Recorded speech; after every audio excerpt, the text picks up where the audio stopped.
Hello everyone. आज हम discuss करेंगे water in the human body. Water एक कंपाउंड है जो हाइड्रोजन और ऑक्सीजन से मिलकर बना होता है और ये ह्यूमन बॉडी का सबसे बड़ा कंपोनेंट होता है। Body weight percentage. एक एवरेज एडल्ट में लगभग 65 केजी वेट के बॉडी में अप्रॉक्स 40 लीटर वाटर होता है। Overall water total body weight का 60% से 70% तक होता है। Example, water measure part of the body होता है। For example, circulation, digestion, temperature control में हेल्प करता है।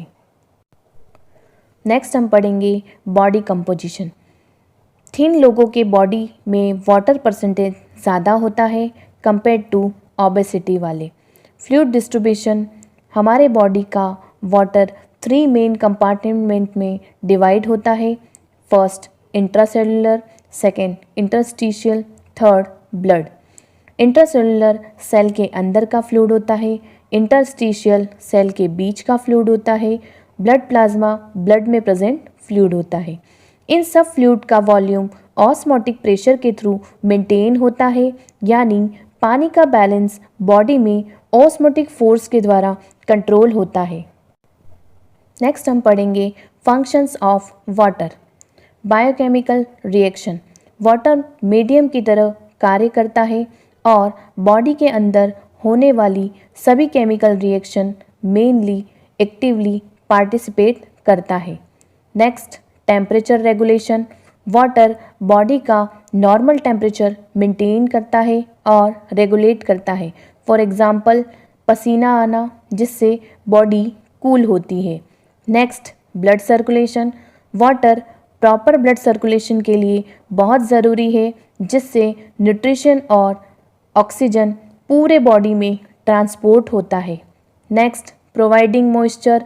वाटर बॉडी टिश्यू को मॉइस्चर प्रोवाइड करता है और उन्हें ड्राई होने से बचाता है। Next digestion and metabolism. Water food के ब्रेकडाउन और एब्जॉर्प्शन और डाइजेशन में हेल्प करता है और ओवरऑल मेटाबॉलिज्म को सपोर्ट करता है। Next excretion of waste. Water waste product को डाइल्यूट करता है, जिससे बॉडी उन्हें यूरिन और फीसेस यानी स्टूल के थ्रू इजीली बाहर निकाल देती है। Next component of vital fluid. Water blood, lymph और सेरिब्रोस्पाइनल फ्लूइड का एक मेजर कंपोनेंट होता है। Next daily requirement of water. किसी पर्सन को पर डे कितनी पानी की आवश्यकता होती है, ये उसकी एज पर डिपेंड करता है। Age group recommended daily intake. यहाँ पर स्क्रीन पर कुछ आपको दे रखा है, जैसे कि न्यूबॉर्न को 80 to 100 ml पर kg per day. 3 month old में 140 to 160 ml पर kg per day. 9 month old में 125 to 145 ml पर kg per day. 10 year old में 90 to 100 ml पर kg per day. 90 to 50 year old में 50 ml पर kg पर डे। जैसे जैसे एज बढ़ती है, पर किलोग्राम वेट के हिसाब से पानी की आवश्यकता आमतौर पर कम होती जाती है। यह गणना व्यक्ति के कुल वजन के आधार पर की जाती है। नेक्स्ट हम पढ़ेंगे vitamin. Vitamin self energy provide नहीं करते हैं, इसके बजाय वे बॉडी के अंदर बायोकेमिकल प्रोसेस में कैटालिस्ट की तरह कार्य करते हैं, यहाँ तक कि बहुत कम मात्रा में भी, क्योंकि वे इन फिजिकल और बायोकेमिकल प्रोसेस के लिए ज़रूरी है। इसलिए गुड हेल्थ को बनाए रखने के लिए विटामिन की थोड़ी सी मात्रा प्राप्त करना बहुत महत्वपूर्ण है। Classification of vitamin. विटामिन को मुख्य रूप से 2 पार्ट में क्लासिफाई किया गया है, जो इस बेस पर है कि शरीर में वो कैसे घुलते हैं और स्टोर्ड होते हैं। विटामिन एनर्जी नहीं देते हैं, क्योंकि एनर्जी बनाने वाले प्रोसेस में हेल्प करते हैं। ये बॉडी की ग्रोथ और डेवलपमेंट के लिए नेसेसरी होते हैं। नेक्स्ट हम पढ़ेंगे फैट सॉल्युबल विटामिन्स। ये विटामिन फैट यानी चर्बी में डिज़ोल्व होते हैं और बॉडी के फैटी टिश्यू और लीवर में स्टोर्ड होते हैं। इन ग्रुप्स में कौन कौन से विटामिन इंक्लूड है? Vitamin A, D, E, K. आमतौर पर fat soluble vitamin A, D, E, K होते हैं। नेक्स्ट हम पढ़ेंगे वाटर सॉल्युबल विटामिन्स। ये विटामिन पानी में डिज़ोल्व होते हैं और बॉडी में ज़्यादा अमाउंट में स्टोर्ड होते हैं। एक्स्ट्रा अमाउंट बॉडी से निकाल दिए जाते हैं। इस ग्रुप में इंक्लूड है विटामिन बी कॉम्प्लेक्स। ये रिलेटेड विटामिन का एक ग्रुप है जिसमें शामिल है विटामिन B1, जैसे कि इसे थियामिन कहते हैं, जो नर्व फंक्शन में हेल्प करता है और इसकी डेफिशिएंसी से बेरी डिजीज़ होती है। विटामिन B2, जिसे राइबोफ्लेविन कहते हैं, produce energy, maintain healthy skin, eye and blood cell. इसकी डेफिशिएंसी से चिलियोसिस यानी कि crack corner of the mouth होता है। नेक्स्ट विटामिन B6, ये पायरिडॉक्सिन, ये protein metabolism and RBC formation, brain health में हेल्प करता है। इसकी डेफिशिएंसी से पेरिफेरल न्यूरोपैथी, जैसे हाथ पैर में झंझनाहट, माइक्रोसाइटिक एनीमिया, डिप्रेशन और कन्फ्यूज़न हो सकता है। नेक्स्ट विटामिन B12, जिसे साइनोकोबाल्मिन, इसकी डेफिशिएंसी से megaloblastic anaemia, permanent nerve damage, dementia और कार्डियोवास्कुलर जैसी डिजीज़ हो सकती है। नेक्स्ट विटामिन B3, जिसे हम नियासिन कहते हैं, इसकी डेफिशिएंसी से पेलेग्रा डिजीज़ होती है। इसे 4D के नाम से भी जाना जाता है। First dermatitis, diarrhoea, dementia and death भी हो सकती है अगर समय पर ट्रीटमेंट ना मिले। नेक्स्ट विटामिन B5, यह पेंटोथेनिक एसिड होता है इसका नाम। इसकी डेफिशिएंसी से fatigue, paraesthesia, numbness, tingling in a hand, feet, irritability, insomnia, muscle cramp and digestive issue हो सकते हैं। नेक्स्ट विटामिन B9, जो कि फॉलिक एसिड, ये DNA synthesis, cell division, RBC formation and cell repair में हेल्प करते हैं। नेक्स्ट विटामिन B7, कभी कभी विटामिन H भी कहा जाता है और ये हेयर ग्रोथ में इम्पोर्टेंट रोल निभाते हैं। बायोटिन की कमी से एलोपेशिया भी होता है। नेक्स्ट विटामिन C, जिसे हम एस्कॉर्बिक एसिड कहते हैं, ये इम्यूनिटी को बूस्ट करने में, बोन को हेल्दी बनाए रखने में और वुंड को हील करने में भी हेल्प करता है। इसके डेफिशिएंसी से स्कर्वी होता है। नेक्स्ट हम पढ़ेंगे fat soluble vitamin. Vitamin A, vitamin A एक फैट सॉल्युबल विटामिन है जिसे केमिकली रेटिनोल या रेटिनोइक एसिड के नाम से जाना जाता है। विटामिन A के फॉर्म्स, विटामिन A हमारी डाइट में मेनली 2 फॉर्म में मिलता है। ये एनिमल प्रोडक्ट्स में मिलता है और प्रो विटामिन बीटा कैरोटीन, ये प्लांट बेस्ड फूड में मिलता है। जब आप बीटा कैरोटीन कंज्यूम करते हो, इसका कुछ हिस्सा इंटेस्टाइन की लाइनिंग तक जाता है और जहां ये एक्टिव रेटिनोल में कन्वर्ट हो जाता है। 1960 में विटामिन A को ऑफिशियली रेटिनोल नाम दिया गया था। नेक्स्ट हम पढ़ेंगे functions of vitamin. Vitamin A human body में कई इंपॉर्टेंट रोल निभाते हैं। प्रोडक्शन ऑफ रेटिनल पिगमेंट यानी कि विज़न के अंदर, ये रेटिनॉल पिगमेंट के फॉर्मेशन के लिए रिस्पॉन्सिबल होता है, जो आँखों को कम रोशनी यानी डीम लाइट में भी देखने में हेल्प करता है, यानी कि नाइट विज़न में वो हेल्प करता है। नेक्स्ट टिश्यू मेंटेनेंस, ये स्किन और आई टिश्यू के स्ट्रक्चर और नॉर्मल फंक्शनिंग को मेंटेन करता है। साथ ही ये ग्लैंडुलर और इपिथेलियल टिश्यू को भी मेंटेन करता है, जो इंटेस्टाइनल, रेस्पिरेटरी और यूरिनरी ट्रैक्ट की इनर सरफेस को लाइन करता है। Next support growth, vitamin A के स्केलेटल ग्रोथ और डेवलपमेंट में मदद करता है। इम्यून फंक्शन, ये इम्यून फंक्शन सिस्टम को स्ट्रॉन्ग बनाने में मदद करता है, जिससे बॉडी की इन्फेक्शन के प्रति सेंसिटिविटी जैसे कि आसानी से बीमार हो जाना कम हो जाता है। Next, protection against cancer. Vitamin A कुछ टाइप के कैंसर से भी बचाव में हेल्प करता है, खासकर इपीथीलियल कैंसर और ब्रोंकियल यानी कि लंग कैंसर में भी मदद करता है। नेक्स्ट हम पढ़ेंगे सोर्स ऑफ विटामिन ए।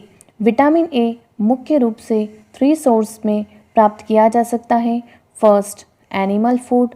यहाँ विटामिन ए एक्टिवली पहले से बने हुए परफॉर्म रूप में पाया जाता है, जिसे रेटिनोल कहा जाता है। इसके रिच सोर्स में include liver, egg, butter, paneer, milk, fish and meat include है। नेक्स्ट हम पढ़ेंगे प्लांट फूड। प्लांट फूड में रेटिनोल नहीं होता है, इसके बजाय उसमें बीटा कैरोटीन होता है, जो एक प्रो विटामिन है।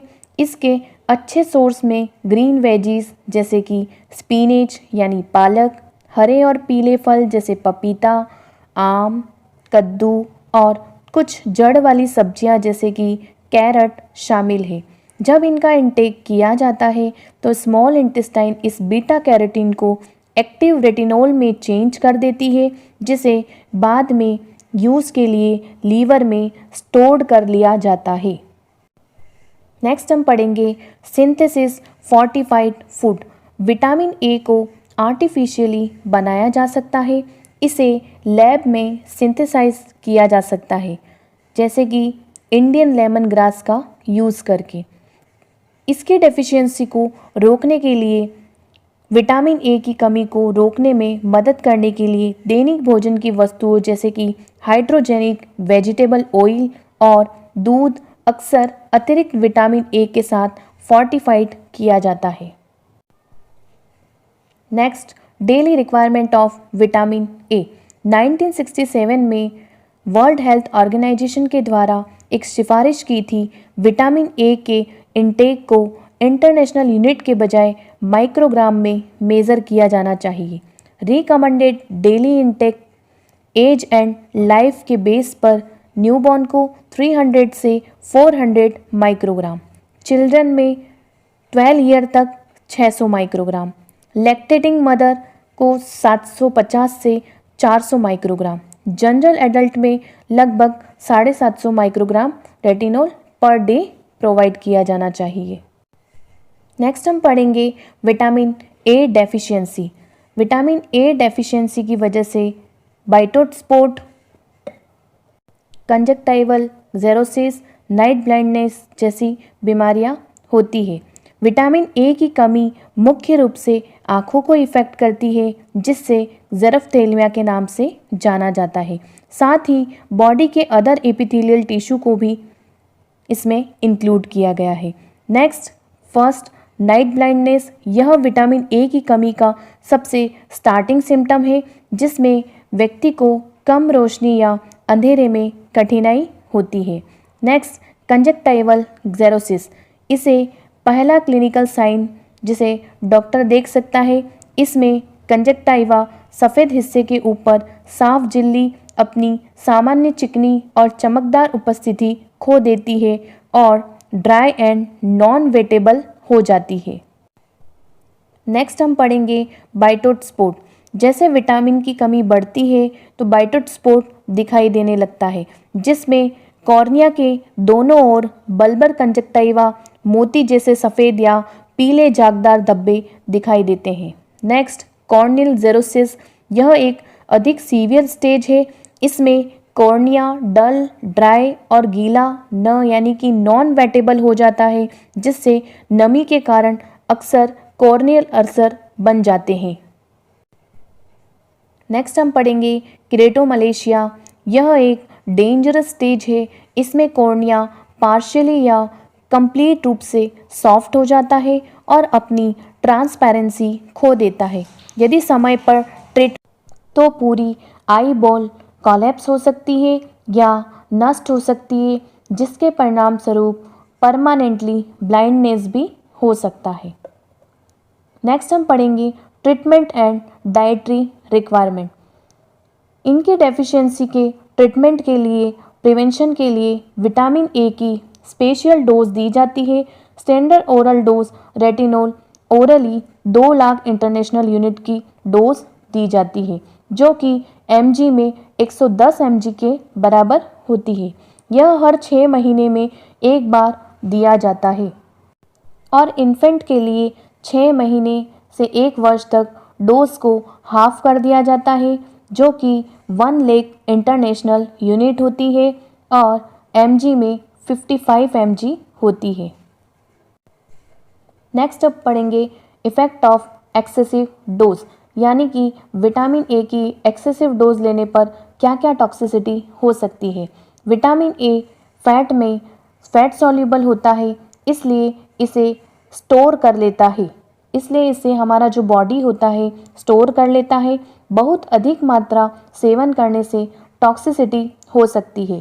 फर्स्ट, हाइपर विटामिनोसिस ए, यानी कि इससे जनरल एक्सेसिव डोज में क्या होता है, नोजिया, स्टमक पेन, ठीक से ग्रोथ न हो पाना, वजन कम होना। मेगा डोज जो होती है वो बहुत ही अत्यधिक दुष्प्रभाव वाले होते हैं, जैसे कि हेयर लॉस, बोन्स में स्वेलिंग, जॉइंट पेन, हिपेटोमेगेली यानी लीवर का बढ़ना, स्प्लीनोमेगेली स्प्लीन का आकार बढ़ना और हेडेक जैसी समस्याएं उत्पन्न हो सकती है। आई होप ये वीडियो आपके लिए हेल्पफुल रहा होगा। आगे की नेक्स्ट वीडियो देखने के लिए please like and share and subscribe करें।